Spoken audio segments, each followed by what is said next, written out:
चलिए, तो ये देखिए हम लोग लिविंग थ्योरी पढ़ रहे थे। देखिए इन्होंने क्या कहा था, इन्होंने कहा था एटम मॉलिक्यूल क्यों बनाते हैं, इसलिए बनाते हैं ताकि इनका वैलेंस शेल का इलेक्ट्रॉनिक कन्फिग्रेशन कैसा हो जाए, नोबल गैस का हो जाए। ठीक है, नोबल गैस के जैसा हो जाए। तो अब ये कह रहे हैं ऐसा ये कैसे कैसे कर सकते हैं, ऐसा ये कर सकते हैं इट अकर्स बाय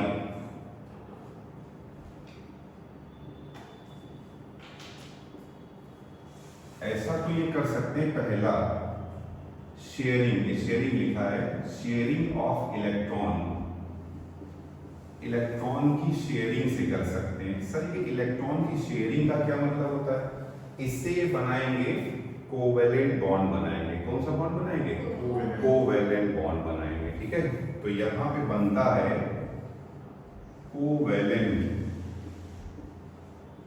यहां पे बनेगा कोवेलेंट बॉन्ड। ध्यान रखिएगा, जब इलेक्ट्रॉन की शेयरिंग होती है तो यहां पर कोवेलेंट बॉन्ड बनेगा। ठीक, अब सर इसका एग्जांपल देखिए,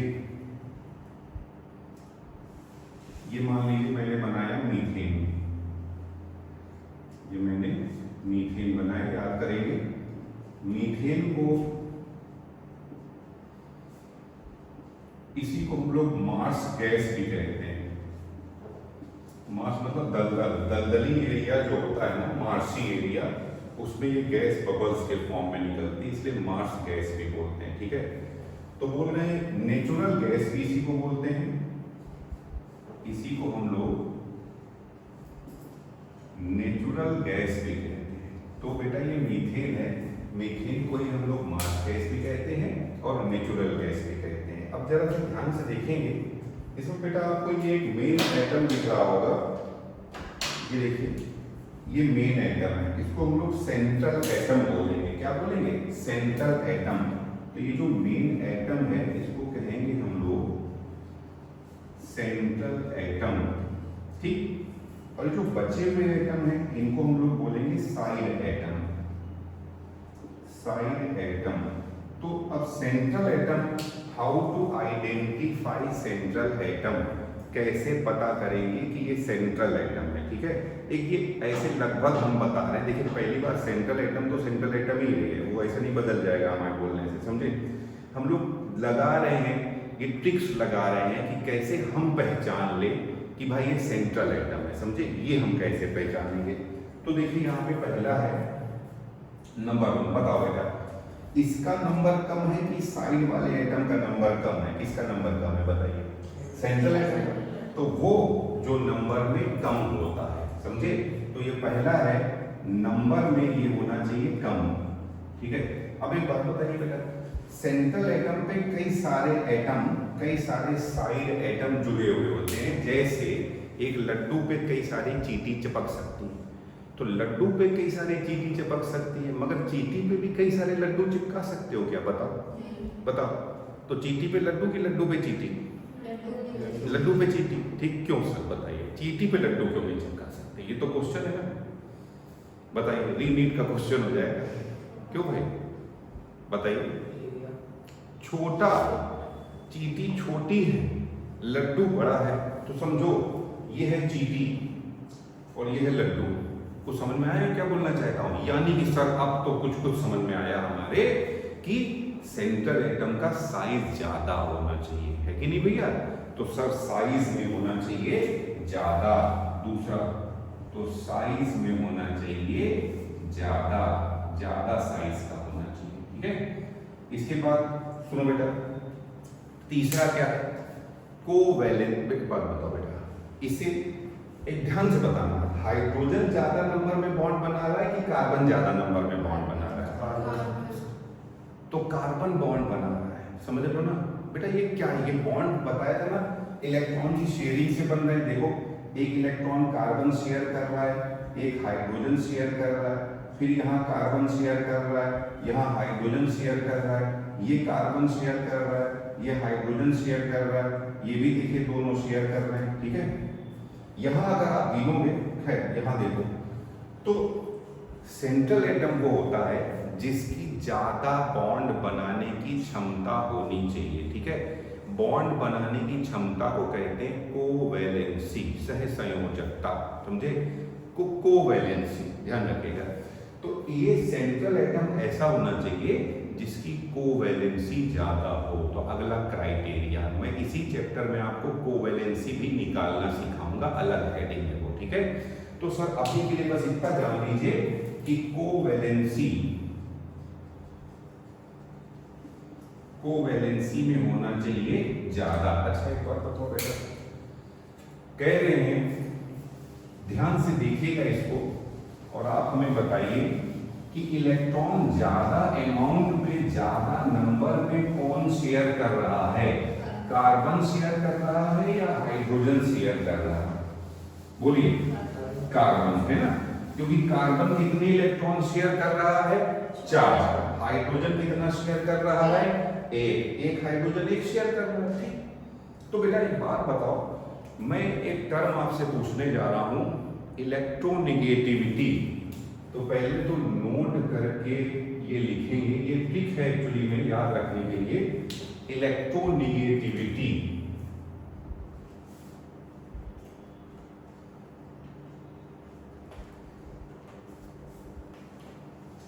ठीक है? हिंदी में इसी को विद्युत ऋणात्मकता भी बोलते हैं, इलेक्ट्रोनेगेटिविटी। बेटा ये ट्रिक है, एक्चुअल डेफिनेशन नहीं है, आपके लिए शॉर्ट में बता रहा हूं, ये हमेशा याद रखिएगा, ऐसे समझेंगे इसको। बस 3 वर्ड, अट्रैक्शन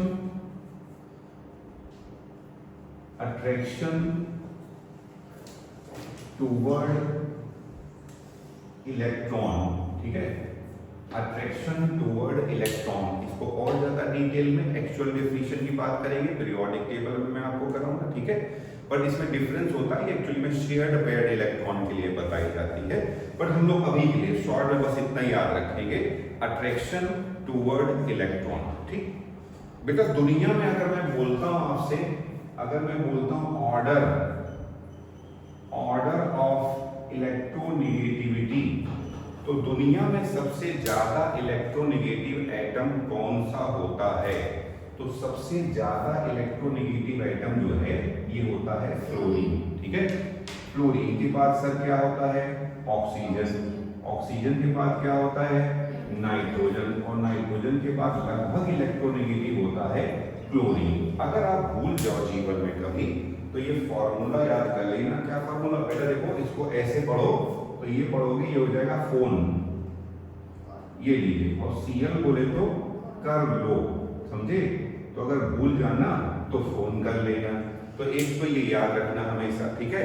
कि इलेक्ट्रोनेगेटिविटी के लिए सिर्फ 3 वर्ड, अट्रैक्शन टूवर्ड इलेक्ट्रॉन, ठीक है? और ऑर्डर ऑफ इलेक्ट्रोनेगेटिविटी क्या कर लो? फोन कर लो। सबसे ज्यादा इलेक्ट्रोनेगेटिव कौन होगा? फ्लोरीन। उसके बाद कौन होता है? ऑक्सीजन। फिर कौन होता है? नाइट्रोजन। फिर कौन होता है? क्लोरीन, ठीक? तो अब आजा बेटा देखो, एक तो ये सर हमें दूसरा याद रखिएगा, ये कुछ पॉइंट्स हमेशा याद रखने पड़ेंगे आपको। 1 2 3। बेटा एक ही पीरियड में, ये देखो, ये लेफ्ट साइड है, ये राइट साइड है, ठीक है? तो ये आपके रेस्पेक्ट में लेफ्ट, ये राइट। तो इन सेम पीरियड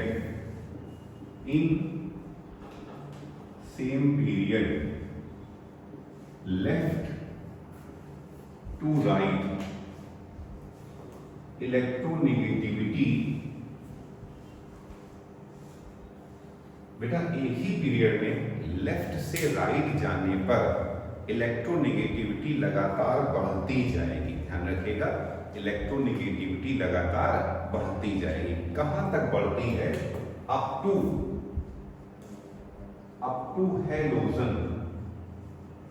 हेलोजन तक बढ़ती है। हेलोजन के बाद क्या आती है? नोबल गैसें आती है। बेटा नोबल गैसें, साधु महात्मा, इनके लिए अट्रैक्शन की बात करना पाप है। ध्यान रखिएगा भाई, ये तो साधु महात्मा हो गए ना, नोबल गैस हो गए। तो ध्यान रखिएगा कि after Nobel, after halogen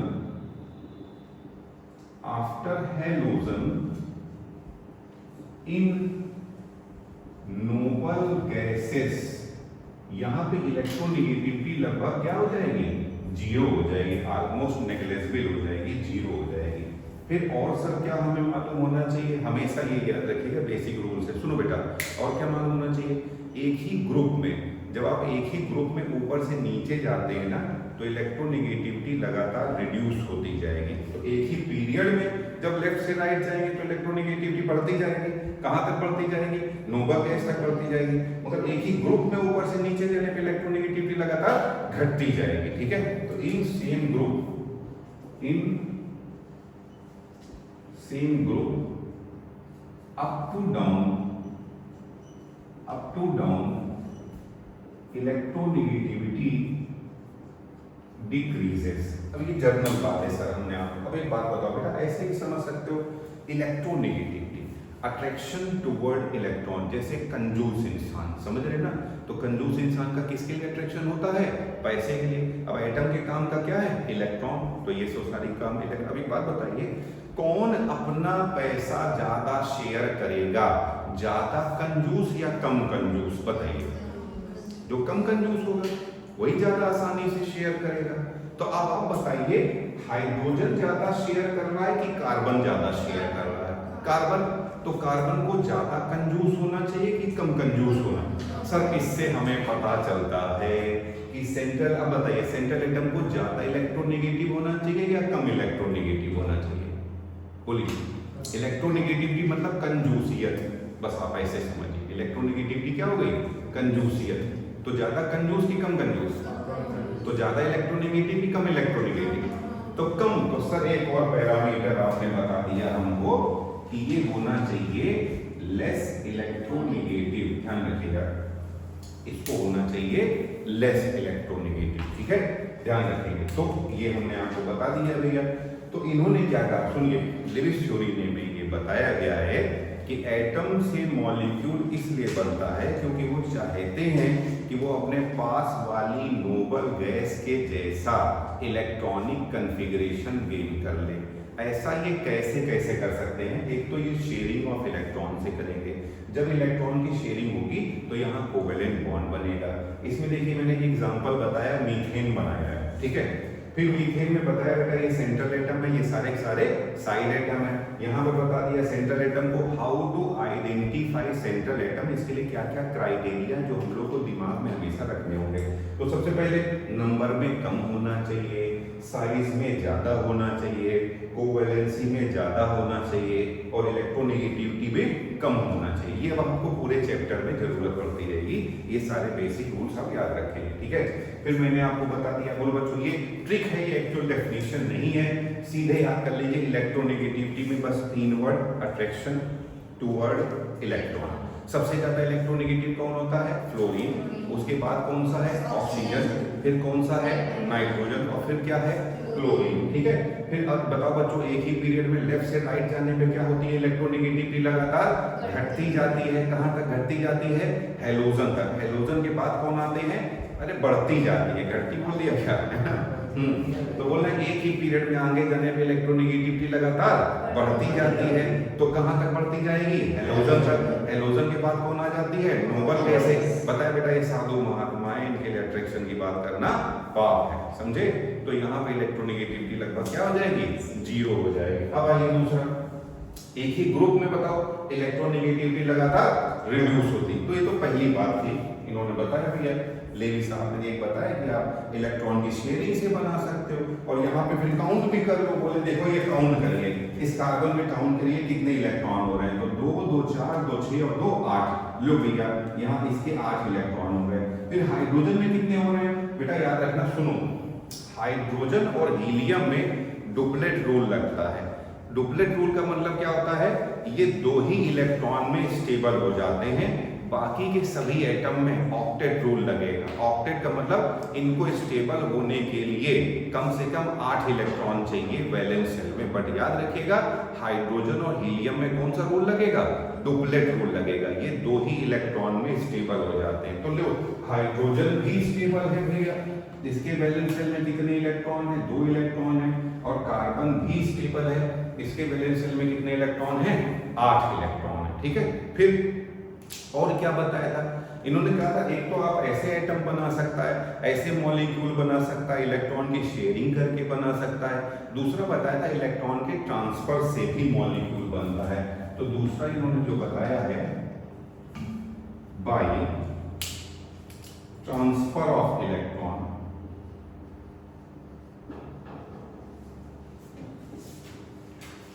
transfer of electrons. अब आप बताइए जब इलेक्ट्रॉन का ट्रांसफर हो जाएगा तब सर कौन सा बॉन्ड बनेगा?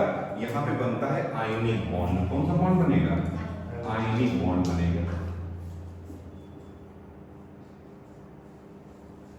यहाँ पे आयनिक बॉन्ड बनेगा, ठीक है। तो बेटा सुनो, जैसे एग्जांपल में देखिए, ये सोडियम है और ये क्लोरीन है। सोडियम के पास कितने इलेक्ट्रॉन है बेटा? 11, टोटल 11 इलेक्ट्रॉन है। क्लोरीन के पास कितने इलेक्ट्रॉन है? 17 इलेक्ट्रॉन है, समझे? तो बेटा अगर क्लोरीन को एक इलेक्ट्रॉन और मिल जाए तो इसके कितने हो जाएंगे? 18। हीलियम, नियॉन, आर्गन, आर्गन के जैसा इलेक्ट्रॉनिक कॉन्फ़िगरेशन हो जाएगा। सोडियम से एक इलेक्ट्रॉन निकल जाए तो इसके पास कितने हो जाएंगे? 10। नियॉन के जैसा इलेक्ट्रॉनिक कॉन्फ़िगरेशन हो जाएगा। तो ये एक इलेक्ट्रॉन इसको डोनेट कर देगा। अब सोडियम के ऊपर प्लस चार्ज आ जाएगा और क्लोरीन के ऊपर माइनस चार्ज आ जाएगा। यहाँ पे ये बन जाएगा आयनिक बॉन्ड। इसके पास टोटल कितने इलेक्ट्रॉन है? 8। देखो बेटा 2 और 8, बैलेंस 2 और 10, मतलब टोटल कितने बचे? 10। मगर बैलेंस सेल में कितने आ गए? 8। तो टोटल 10 नियॉन के जैसा इलेक्ट्रॉनिक कॉन्फ़िगरेशन हो गया। वैलेंस सेल में कितने हैं? 8। क्लोरीन के पास कितने हो गए? 17। अब 17 थे, एक आकर कितने हो गए? 18। तो 2 8 और कितना हो जाएगा? 8 2 10, इसके बाद भी 8 आ जाएगा। तो देखो बेटा वैलेंस सेल में कितने इलेक्ट्रॉन हो गए? 8। फिर ये दूसरा बोल रहा है, और कोई एग्जांपल लो भैया। मैग्नीशियम क्लोराइड MgCl2, ये लीजिए। मैग्नीशियम में सर एक मैग्नीशियम, ये देखो क्या होता है, अगर मैं बात करता हूँ मैग्नीशियम की, तो मैग्नीशियम के पास टोटल कितने इलेक्ट्रॉन होते हैं? 12। यहाँ देखिए इन्होंने 2 क्लोरीन ले लिया, यहाँ 17 और यहाँ 17। एक इलेक्ट्रॉन यहाँ देगा, एक इलेक्ट्रॉन यहाँ देगा, ये देखिए, ठीक है। तो फाइनली मैग्नीशियम के ऊपर +2 का चार्ज आ जाएगा, क्लोरीन के ऊपर -1, क्लोरीन के ऊपर -1, यहाँ भी 18 और यहाँ भी 18, यहाँ कितने हो जाएंगे? 10 हो जाएंगे। तो ये भी नोबल गैस के जैसा हो गया और ये भी नोबल गैस के जैसे हो गए। ये बात क्लियर है आपको? फिर देखो बेटा ये इन्होंने पहला रूल दिया है ना। तो इनका देखो भैया ऐसे मॉलिक्यूल बनेगा, इनका सबके देखिए वैलेंस सेल में 8 इलेक्ट्रॉन हो रहे हैं। तो फिर कुछ लोगों ने कहा ऐसा कि देखिए यहाँ पर, फिर ये इन्होंने ये रूल दे दिया। अभी कुछ लोगों ने ये बात कही इनसे, ये देखिए सर, इसको देखिए AlCl3 को देखिए, ये लीजिए। बोलो बच्चों कितने बॉन्ड दिखाई दे रहे हैं यहाँ पे? 3 बॉन्ड। एक बॉन्ड में 2 इलेक्ट्रॉन, तो 3 में कितने हो गए? 6। लो भैया यहाँ पे तो सब 6 ही इलेक्ट्रॉन हो रहे हैं। तो AlCl3 तो पाया जाता है और 6 इलेक्ट्रॉन है। आपने कहा था कि एटम से जब मॉलिक्यूल बनेगा तो वो चाहेगा कि उसके वैलेंस सेल में 8 इलेक्ट्रॉन हो जाए, मगर यहाँ तो 6 इलेक्ट्रॉन आ रहे हैं, समझिए। तो फिर इन्होंने कहा कि ये सर एक्सेप्शन है हमारी थ्योरी में। तो यहां आ गया exception, exception in Lewis theory. तो इसमें पहला आता है ए, इसको बोला इन्होंने हाइपोवैलेंट। ये लीजिए, इसको हाइपोवैलेंट बोला गया। हाइपो नाम से नहीं पता चला, हाइपो मतलब कम और वैलेंट मतलब यहाँ पे इलेक्ट्रॉन से है कि जिनके सेंट्रल एटम, बात देखो बेटा पूरी मॉलिक्यूल की बात ना सेंट्रल एटम की होती है। तो जिनमें सेंट्रल एटम के वैलेंस सेल में 8 से कम इलेक्ट्रॉन है उनको हम लोग हाइपोवैलेंट बोलेंगे। तो यहाँ पे एट वैलेंस शेल